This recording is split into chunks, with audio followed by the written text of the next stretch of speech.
আসসালামু আলাইকুম। আজকে আলোচনা করব বেটামেসন এন, বেটনোভেট এন এই জাতীয় ক্রিম নিয়ে। এটি বাজারে বিভিন্ন নামে পাওয়া যায়, যেমন বেটামেসন, বেটনোভেট, নিউকট, বেটাডার্ম ইত্যাদি। এটি মূলত দুইটি উপাদানের সংমিশ্রণে তৈরি। একটি হচ্ছে বেটামেথাসন অ্যান্ড নিওমাইসিন, এই দুইটার কম্বিনেশনে এটি তৈরি। তো এখন আসি এটি আমরা কিভাবে ব্যবহার করব এবং কেন ব্যবহার করব। এটি আমরা ত্বকে বিভিন্ন সংক্রমণের জন্য দিয়ে থাকি, যেমন অ্যাটোপিক ডার্মাটাইটিস, একজিমা, মেস্তা, কালো দাগ, ব্রণ, পোকামাকড়ের কামড়ে ইনফেকশন হয়ে গেলে ইত্যাদির কারণে আমরা এগুলো দিয়ে থাকি।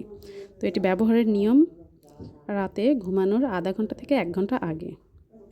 এটি দিনে না ব্যবহার করাই ভালো, কেননা এটি ব্যবহার করার পরে রোদে গেলে বিভিন্ন ধরনের পার্শ্ব প্রতিক্রিয়া দেখা দিতে পারে। অনেকেই আছে যারা এটি ফর্সা হওয়ার ক্রিম হিসেবে ব্যবহার করে দীর্ঘদিন যাবৎ। তাদের জন্য বলছি, এটি একদম দীর্ঘদিন যাবৎ ব্যবহার করবেন না। এর বিভিন্ন ধরনের পার্শ্ব প্রতিক্রিয়া রয়েছে।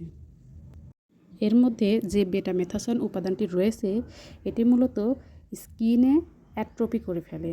অ্যাট্রোপি বলতে স্কিনের কালারটি সাময়িক সময়ের জন্য পরিবর্তন করে, যার কারণে স্কিনটা একটু ফর্সা দেখায়। এটা দেখে অনেকেই এটি দীর্ঘদিন যাবৎ ব্যবহার করছেন। এটি একদম করবেন না। অবশ্যই এটি ডাক্তারের পরামর্শ অনুযায়ী ব্যবহার করবেন। এবার বলি এর পার্শ্ব প্রতিক্রিয়াগুলো।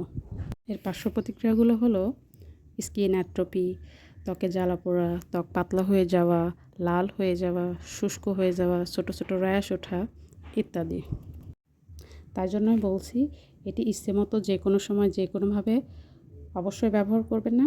ব্যবহার করার পূর্বে ডাক্তারের পরামর্শ নিয়ে ব্যবহার করবেন। ধন্যবাদ।